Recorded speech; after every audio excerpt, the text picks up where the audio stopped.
seja bem-vindo a mais um programa Conversa Pública. E hoje o administrador César José Campos, que é o coordenador da Comissão Especial de Gestão Pública do CRA-RJ, convida o Gustavo Maia, que é fundador e CEO da startup Colab, que trabalha com a questão da colaboração da população com as prefeituras. Tudo bem, César? Tudo bom, Gustavo? Sejam muito bem-vindos. Tudo bem, Érica. Tudo bem. Prazer falar com vocês. Gustavo, vamos começar contando um pouquinho do que é a Colab, como é feito, como surgiu, né, essa ideia. Primeiro, obrigado pela oportunidade de conversar, é um prazer estar aqui. Vou contar um pouco sobre o Colab em si.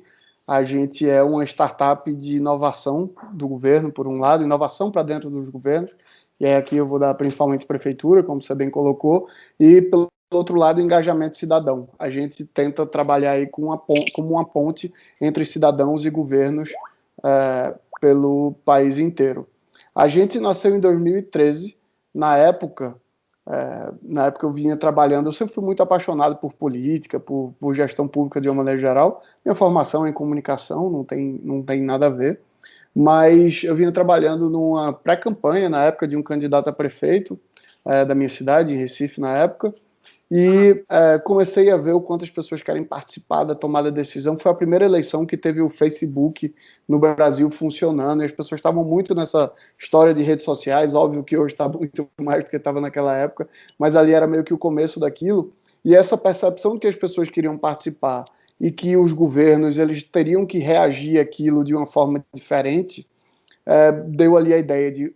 A gente viu que existia um grande vale entre o que o cidadão pensa, o que ele quer e o que a gestão pública de fato entrega. E aí a gente pensou em construir essa ponte.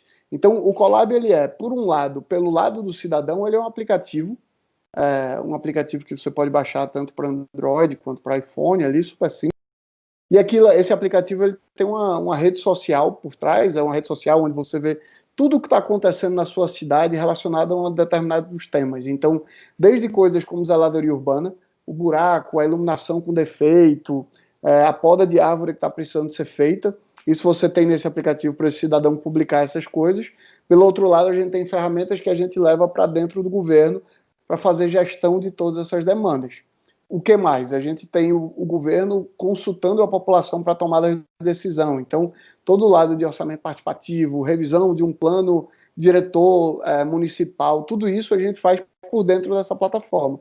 Então, a gente vai estar sempre pensando em uma ferramenta para que o cidadão possa participar, possa se engajar mais em coisas relacionadas à coisa pública e, ao mesmo tempo, pelo outro lado, levando ferramentas, inovações para que o governo consiga ser muito mais aberto, muito mais tranquilo, mais responsivo a todas as demandas que vêm da sociedade. A gente nasceu lá em 2013, de lá para cá a gente teve uma mistura de sorte com competência, com oportunidade, sei lá o quê. A gente conseguiu chamar muita atenção, assim, então fez com que a gente tivesse mais de uma centena de prefeituras que adotaram nossa plataforma oficialmente, primeiro no país, depois a gente começou a ganhar um monte de prêmio, ganhou um prêmio mundial de melhor aplicativo de cidades do mundo, a gente tem um monte de destaque muito, muito louco, assim, muito surreal, principalmente para aquela época, e fez com que a gente fosse avançando aos poucos. Como a gente é um negócio que também vende para governo, vende só para prefeituras e tal, a gente entra num grande desafio, que é o desafio de contratação de tecnologias e de inovação pelo setor público. E aí isso aí tem mais uma série de coisas que poderia ser tratado sobre o aspecto. Mas num grande resumo é isso, sim, o Colab é uma startup de inovação entre cidadãos e governos. Gustavo, uma pergunta, quer dizer, uma dúvida que sempre surge, fala em população e governo, é que, lamentavelmente, alguns governantes entendem que a população atrapalha o governo, né? E a população pensa que o governo atrapalha a vida dela. Então, a ideia de colaboração é você mudar um paradigma, né, na convivência política desses dois setores. Como é que você tem experimentado isso nas cidades? Quer dizer, como é que a população está disposta? Porque tem uma variável aí que é de confiança. né? Tem que ter um clima de confiança. Como é que você tem vivido isso? Como é que você tem visto isso? A pergunta é incrível, César. Eu acho que vai muito no que a gente se depara de uma maneira geral de como trabalhar nessa relação, que ela é política também, né? Quando a gente vai ver a Constituição Federal de 88, que é a chamada Constituição Cidadã, inclusive, é que você vem de um período de ditadura e a gente começa a experimentar um período democrático no país. Essa Constituição, assim, é colocada para regir de alguma forma o país. A Constituição de 88, eu acho que até como um contraponto à ditadura, ela busca bastante a participação do cidadão. Ela entende ali que, uma vez que vamos viver agora no regime democrático, desculpa, governante, se você acha que a população te atrapalha, mas ela que te elege e você tem que governar com ela. Naquela época, obviamente, em 88, você não tem uma Constituição pensando em formas digitais de aproximar o cidadão, não é isso, mas ali já é pensado e espera-se a criação de uma série de conselhos e tem um grande olhar para que o cidadão participe cada vez mais. O Colab em si, ele surge nesse meio.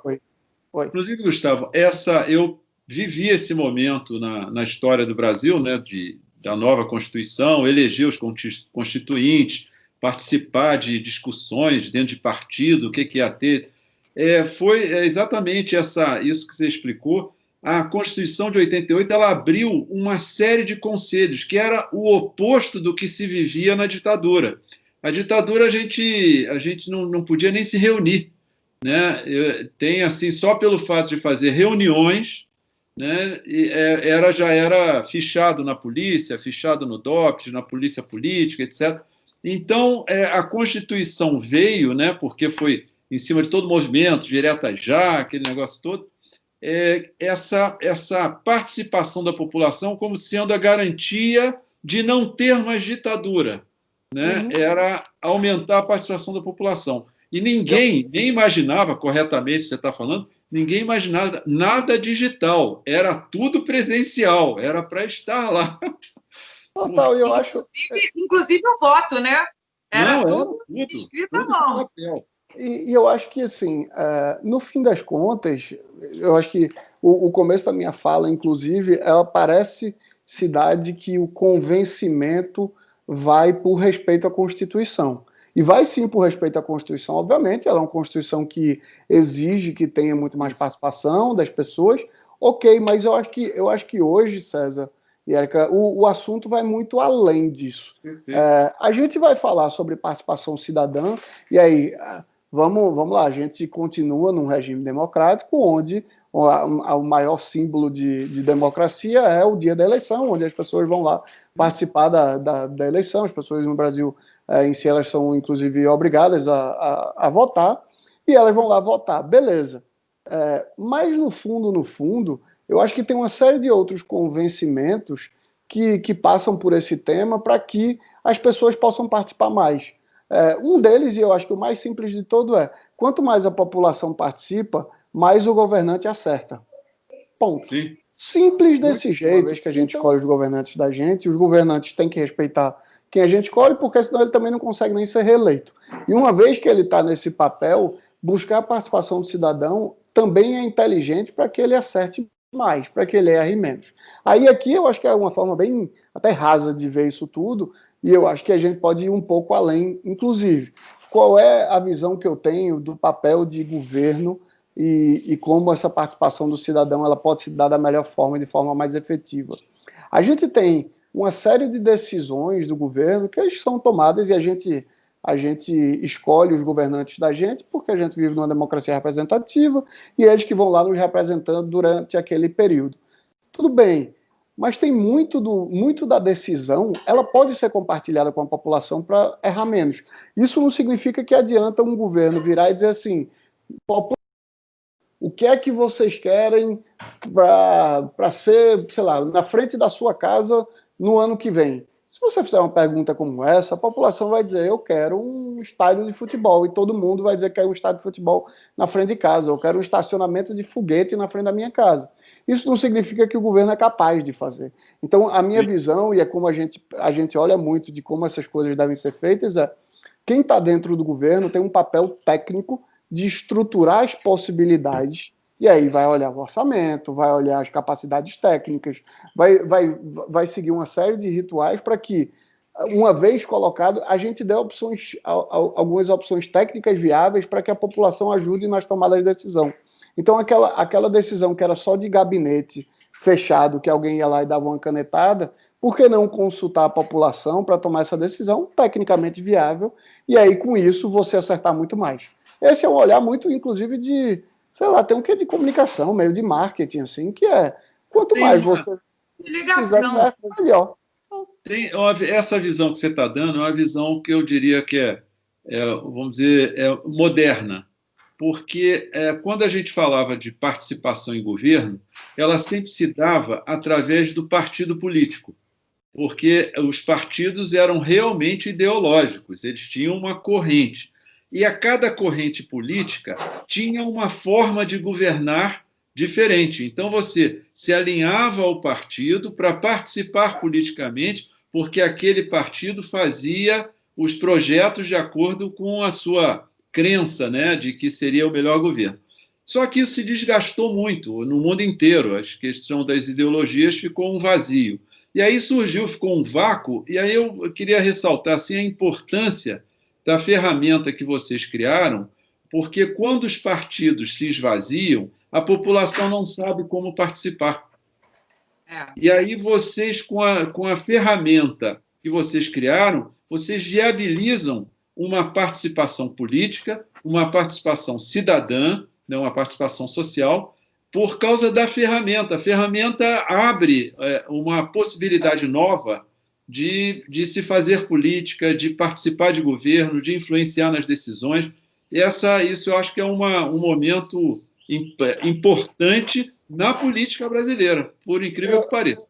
Eu acho, sabe, assim, eu acho que a gente pode fazer uma discussão que muitas vezes ela vai partir para um lado mais acadêmico, mais filosófico, de como é que a democracia deve funcionar. A própria legislação, ela tende a estar muito atrás da vida real, a vida como ela é. Quando a gente olha para a participação, será que faz sentido ser por dentro de partidos? Num determinado momento, aquilo fez total sentido. Tinha que ser, porque tinha que ser organizado, porque ali você conseguia ter o que é chamado meio que accountability, né? Tipo, sei lá como é que é, a segurança, você ia conseguir ver quem participa, quem não participa. Então fez sentido, só que a vida, como ela passa por cima disso tudo. Então, o que é que acaba acontecendo? O que é que a gente pega para o mundo que a gente está agora? As pessoas, e aí muito por conta da velocidade a tecnologia ajudou a ter uma velocidade de troca de informações muito maior. Então, a participação hoje, ela já se dá de forma digital. As pessoas já debatem sobre, as pessoas discutem no grupo do Facebook, no grupo do WhatsApp, no Instagram, faz um videozinho e coloca no YouTube. Isso tudo está acontecendo no dia a dia. A lei vai demorar para dizer que tudo tem que ser pelo YouTube ou tem que ser por tal lugar. E sei lá se vai ter uma lei nesse sentido. Mas a verdade é que essa é um pouco da realidade. Uma vez que essa é a realidade, eu acho que cabe a gente pensar em como construir coisas sólidas, verdadeiras e capazes de se adequarem a isso. Então, o que é que a gente pensa? No fundo, a gente está falando qual é a relação entre sociedade, entre os cidadãos de uma maneira geral e o governo. É que a gente resolveu colocar aqui um grupo de pessoas para estarem no governo, para estarem no Estado e tomarem conta de coisas enquanto a gente está fazendo outras coisas. Quem está tomando conta da segurança ali, em tese, é o governo, porque eu estou preocupado com, sei lá, com colocar comida em casa. Uma vez que isso foi colocado de uma maneira geral, a gente está falando de o que é que os nossos empregados que estão no governo, a gente como sociedade, estão fazendo. E quanto mais a gente puder usar das novas ferramentas e melhorias, a gente aqui como sociedade está muito acostumado a usar o WhatsApp, ao Facebook, sei lá, esse diabo dessas ferramentas todas. A gente aqui está fazendo um bate-papo enquanto cada um está num lugar diferente do país.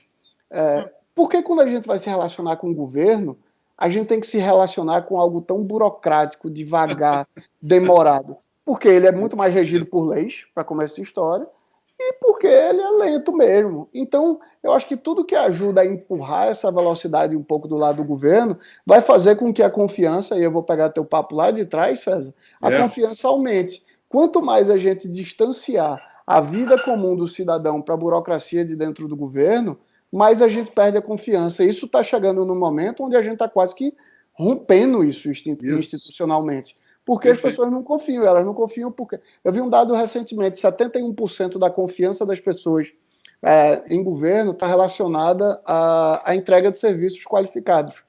Então, isso para mim é muito real. Para a população, né? A confiança vem do que é tangível para eles. É claro, não adianta para tudo na minha vida. Na verdade, e eu acho que ainda piora numa série de coisas. Como o governo ele tem uma necessidade financeira, como tudo nessa vida tem, a gente ainda como sociedade, como país, você pode ver que tudo que é melhor em termos de tecnologia no governo é para cobrança de impostos. É incrível a nossa relação com o Brasil super avançado nesse aspecto. Mas quando aí imagina para esse cidadão que para pagar imposto ele tem um serviço maravilhoso por lado do governo, mas quando você vai querer marcar sua consulta no SUS, você tem que pegar uma fila, virar uma noite para estar dentro desse lugar. Então, isso aumenta ainda mais esse vale aqui, né, essa relação do que o cidadão pensa, o que ele precisa e o que o governo tem que entregar. Agora, Gustavo, nessa linha de raciocínio, de confiança, o clima de confiança, e a questão da confiança, e quanto mais você tem confiança, mais você tem relação, né? O relacionamento enriquece por aí. Que exemplos você poderia trazer para a gente de algumas experiências que vocês tenham tido que tenha chamado sua atenção? César, quando a gente nasce, a gente tem um olhar muito grande para a zeladoria urbana, por exemplo. Pelo aplicativo, você vai lá e publica o buraco, ou a poda da árvore, a iluminação com defeito, e isso vai para dentro da prefeitura. E a gente era ferramenta oficial de várias prefeituras pelo país. O que é que a gente percebeu? Como as prefeituras não conseguiam resolver o buraco, a gente acabava sendo prejudicado, né? O cidadão ficava com raiva da gente, porque ele dizia, eu estou aqui usando... A pergunta é um pouco por isso. A prefeitura não resolve, aí o que é que a gente percebeu e vem trabalhando absurdamente? Para que a gente é uma ferramenta que ajuda a prefeitura a tapar buraco mais rápido e gastando menos dinheiro. A gente começou a trabalhar absurdamente para como melhorar a gestão dentro do serviço público para que essa relação aqui, então, melhorasse. A gente faz isso em várias cidades. Vou pegar um exemplo. No próprio Rio de Janeiro, no estado do Rio, a gente tem a prefeitura de Niterói, a gente tem a prefeitura de Mesquita, que são clientes do Colab. A prefeitura de Mesquita, eu acho que no último ano, ela resolveu mais de 40 mil demandas que o cidadão publicou por dentro do aplicativo Colab. Numa cidade pequena. Aí o que é que tem? Tem centenas, milhares de usuários por dentro do aplicativo. Dentro da prefeitura de Mesquita, todo o servidor público relacionado a questões de zeladoria urbana está dentro da plataforma. Todas essas demandas chegam diretamente, é tratado, tem um monte de coisa de gestão de dados, de análise de dados, para fazer com que a prefeitura resolva as coisas maiores. Com isso, aí vê o tamanho do problema que a gente se meteu, né? A gente resolveu querer melhorar a zeladoria urbana de uma cidade inteira, de várias cidades do país inteiro. Mas na hora que isso começa a acontecer, as pessoas começam a confiar mais naquele governo. Esse é um exemplo, o de zeladoria urbana. Outra coisa, eu vou dar o exemplo agora de Niterói, que é aí também no estado do Rio de Janeiro. Niterói, a prefeitura começou a se abrir muito para as tomadas de decisão por parte do cidadão dentro do Colab, dentro do aplicativo. Então, por exemplo, o plano de mobilidade sustentável que a prefeitura ia fazer, ela fez participativo por dentro do Colab, consultando as pessoas. Ela foi escolher os livros que deveriam estar na biblioteca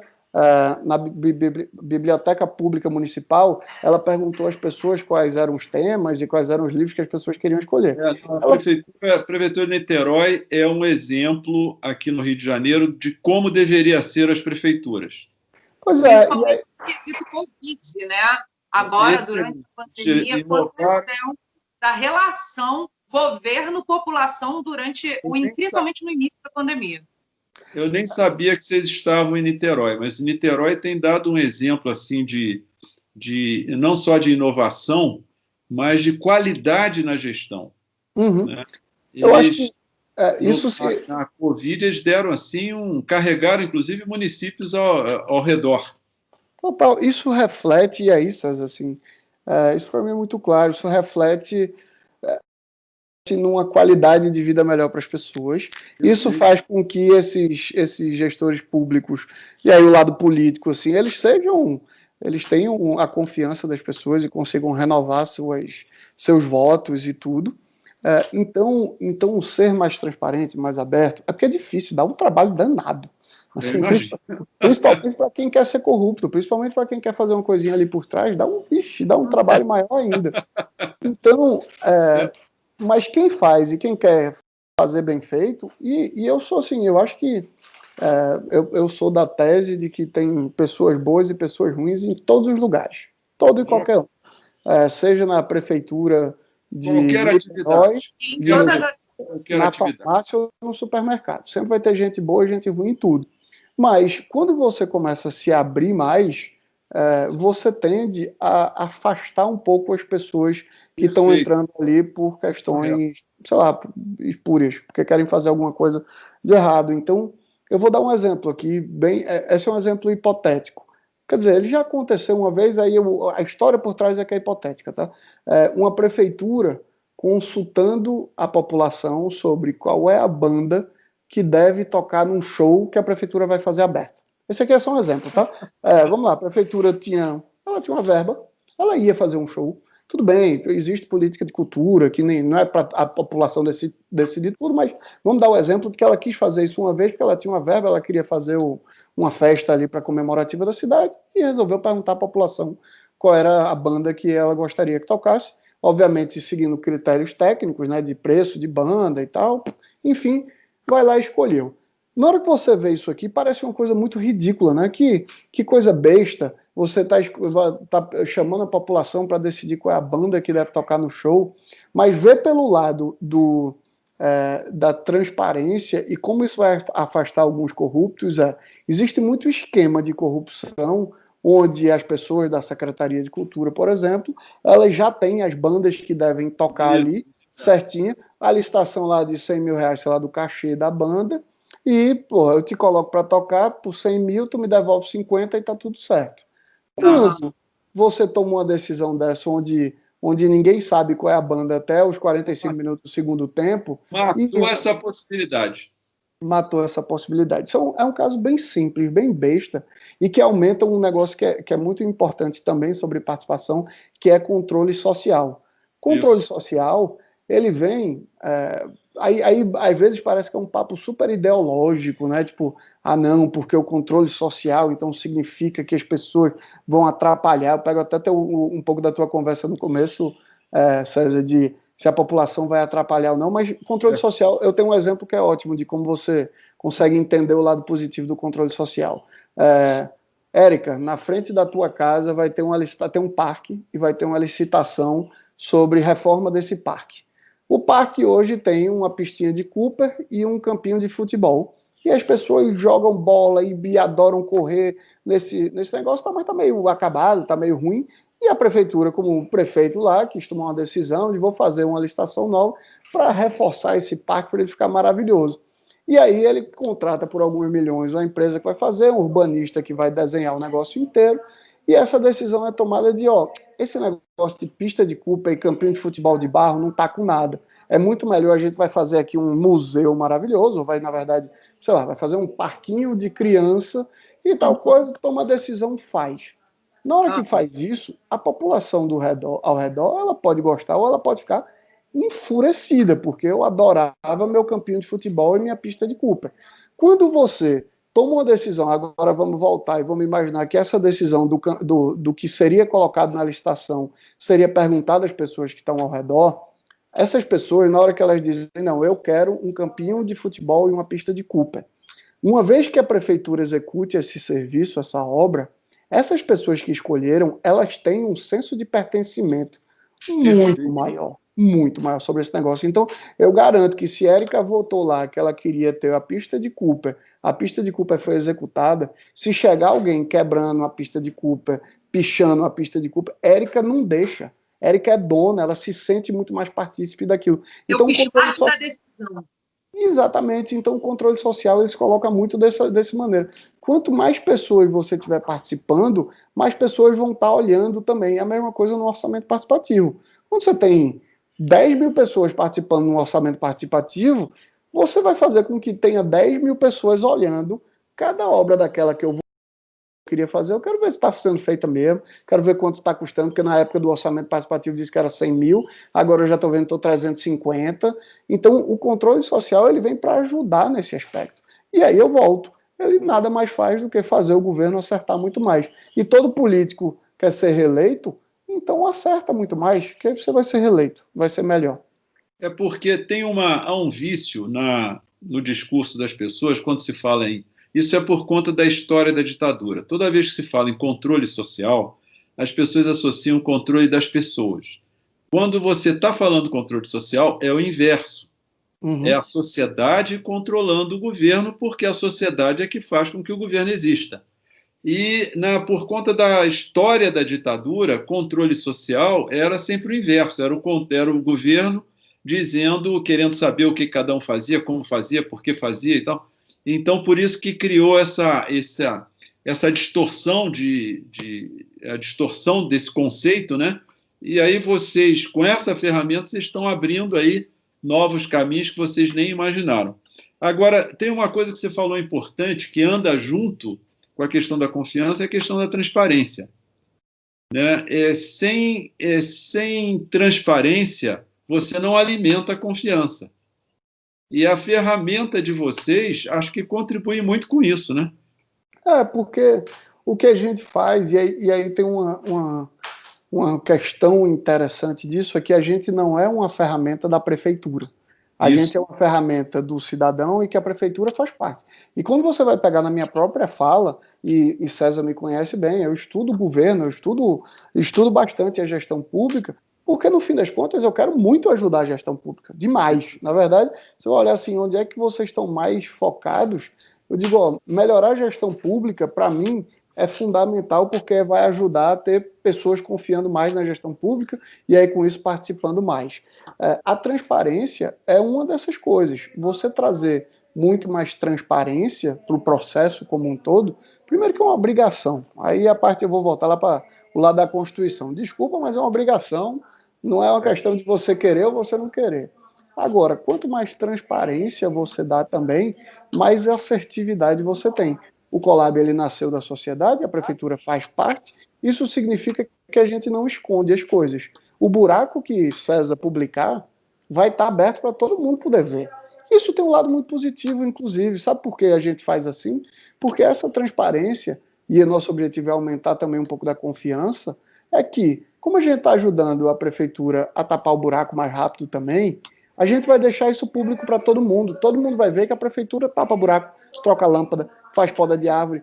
Parece que não, a gente às vezes tem a impressão que não e gosta de dizer que ninguém está fazendo nada, mas é porque é muito difícil, é muito desestruturado mesmo. O governo no Brasil ele é extremamente desestruturado e muitas vezes porque ele não consegue ser. Eu vou até vou entrar num assunto que é um pouco uma partezinha que é um pouco mais política, assim, mas até pelo momento de eleições que a gente está agora nesse fim de ano vivendo, quem diz que vai resolver tudo e que tudo é simples é o grande mentiroso da história, porque não consegue. Você entra dizendo que está tudo errado e que vai fazer tudo novo e não consegue. E não consegue porque existe um buraco negro ali atrás.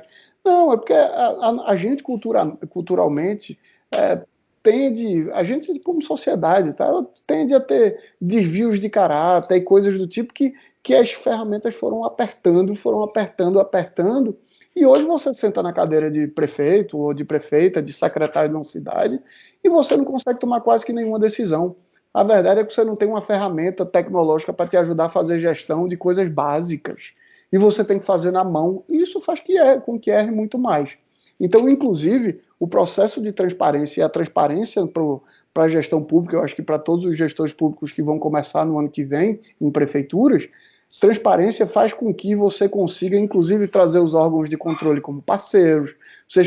A transparência faz com que você traga, inclusive, a oposição política como parceira para dentro de um arcabouço de gestão que você consegue executar as coisas que são muito difíceis de um jeito um pouco mais fácil.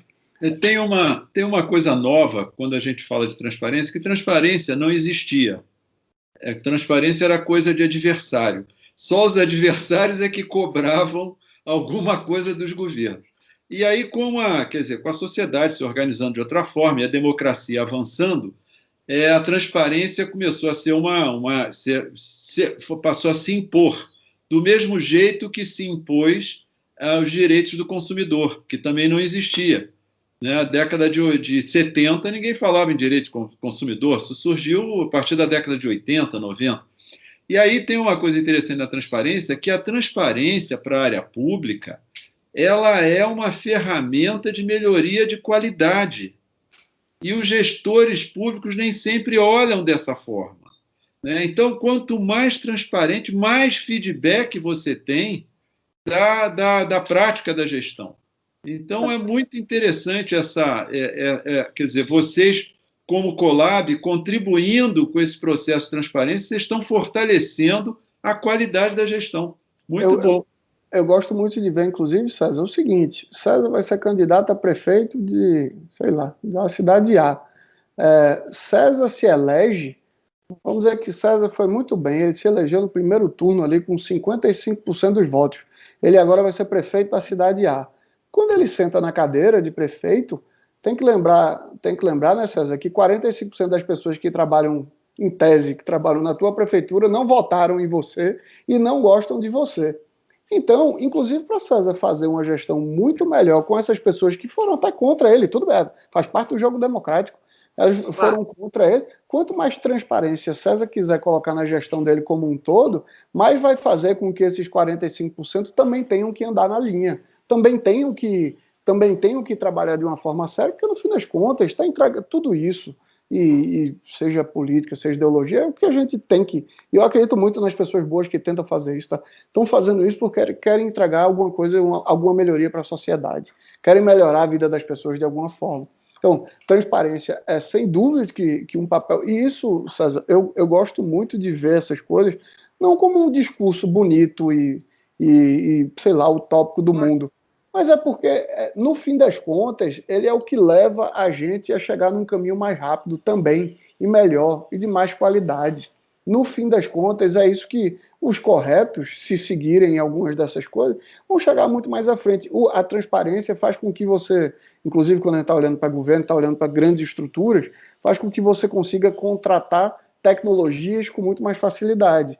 Uma vez que você contrata tecnologias com muito mais facilidade, você tem muito mais análise de dado, você consegue fazer uma gestão com muito mais qualidade e eficiência de dados, de saber o que é que está melhorando, o que é que está piorando, quais são as vontades das pessoas. E com isso você consegue tomar decisões muito melhores. Que eu adoro ver a política do jeito mais simples que tem. Assim, o bom político é aquele que se reelege toda vez. Claro, se ele estiver fazendo um ótimo trabalho, que ele seja reeleito. Sabe? Lógico. Pior é a gente ficar reelegendo quem é ruim. Então, se a gente tentar não fazer a busca simples pela reeleição, mas fazer a busca pelo bom trabalho, o fim vai dar, porque dá mais trabalho. Fazer pelo bom trabalho dá mais trabalho. Mas é o que tem muito mais sustentabilidade, é o negócio que acaba ficando de um jeito muito melhor para a sociedade. Ô, Gustavo, por incrível que pareça, nós chegamos nos 30 minutos, até já passamos. Um pouquinho. Até passamos. Por aí você vê, quando eu falei que isso aqui era uma conversa, é porque é uma conversa mesmo. A gente tem a liberdade de falar, um interromper o outro, se contrapor até. E foi muito interessante essa sua vinda aqui, sua contribuição aqui para abrir mentes foi fundamental, porque é uma proposta nova, inovadora e moderna, que os administradores certamente vão poder fazer uso, talvez até de outras formas, né? Eu queria te agradecer muito a sua vinda e certamente nós vamos nos encontrar de novo. Vou chamar de novo você para você relatar as várias experiências que vocês estão tendo, de preferência aqui no meu estado, que está tão sofrido, aqui no estado do Rio. Foi muito bom tua vinda aqui. Eu agradeço muito. Obrigado, César. Obrigado, Érica. Eu agradeço demais o convite de vocês. Também me senti muito à vontade para ficar batendo papo, por isso que eu falo bastante também. Eu gosto de ficar pensando alto, assim. Mas a ideia é essa. Adoro esse tipo de debate em si. Então, mais do que querer dizer o que o Colab faz ou como a gente faz, eu acho que qualquer pessoa tem acesso, basta procurar as redes sociais, as coisas da gente, o site da gente. Mas eu acho que esse debate mais sobre como a gente consegue pensar a coisa pública de um jeito em que vai entregar mais para a sociedade, que vai ser melhor para a sociedade, eu acho que acaba sendo um ponto mais importante. Então, sempre conta comigo também, para qualquer conversa como essa, e Obrigado. estou sempre à disposição. Muito obrigado a vocês dois. Obrigada, Gustavo. Obrigada, César. Realmente, o motivo de existir do Conversa Pública é isso, né, César? Entregar o melhor da coisa pública para a população, para os administradores, para todo mundo que nos assiste. Muito obrigada mais uma vez pela presença de vocês. Bom, e vocês que acompanharam a gente até aqui, já sabe, toda semana um novo Conversa Pública para você. Te espero. Até lá. Tchau, tchau.